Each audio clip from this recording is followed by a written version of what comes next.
ফের ইডির তল্লাশি শুরু। কলকাতায় আজ ইডির তল্লাশি। শঙ্করাঢ্যের হিসেব রক্ষকের বাড়িতে ইডির তল্লাশি। আপনারা জানেন যে রেশন দুর্নীতি মামলায় শঙ্করাঢ্যকে গ্রেপ্তার করেছে ইডি। টানা 17 ঘন্টা তল্লাশির পরে 6 জানুয়ারি শঙ্করাঢ্যকে গ্রেপ্তার করা হয় এবং আজ শঙ্করাঢ্যর হিসেব রক্ষকের বাড়িতে ইডির তল্লাশি শুরু।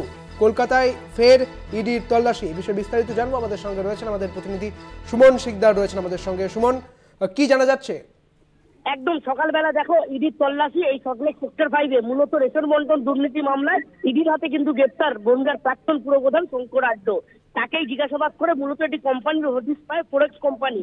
সেই কোম্পানির তথ্য যাচাই করে দেখা যায় যে আজ যে হিসেব রক্ষক এই শঙ্করাঢ্য, তার যে হিসেব রক্ষকের বাড়িতে ইডির আধিকারিকরা 4 থেকে 5 জন আধিকারিক সঙ্গে কেন্দ্রবাহী জবান নিয়ে তাদের কিন্তু তল্লাশি চালাচ্ছে। মূলত এই যে কোম্পানি, এই কোম্পানির যে আর্থিক লেনদেন বা অনেকটা ক্যাশ ট্রানজাকশন হয়েছিল সেই সব তথ্য যেমন খতিয়ে দেখতে হিসাব রক্ষকের বাড়িতে তল্লাশি চালিয়ে, এছাড়াও তাদের জিজ্ঞাসাবাদ করা হচ্ছে যে আর আর্থিক কিভাবে লেনদেন হয়েছে সেই সব বিষয় কিন্তু খতিয়ে দেখতে 4 থেকে 5 জন আধিকারিক এই সল্টলেক সেক্টর 5-এর এই যে হিসাব রক্ষক শঙ্করাঢ্য তার বাড়িতে তল্লাশি চালাচ্ছে।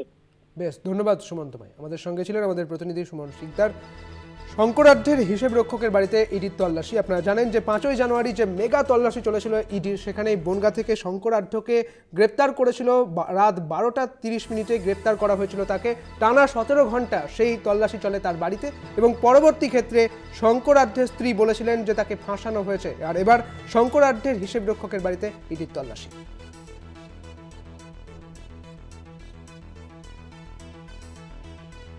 ফের ইডির তল্লাশি। কলকাতায় তল্লাশি শুরু। শঙ্করাঢ্যের হিসেব রক্ষকের বাড়িতে আজ ইডির তল্লাশি।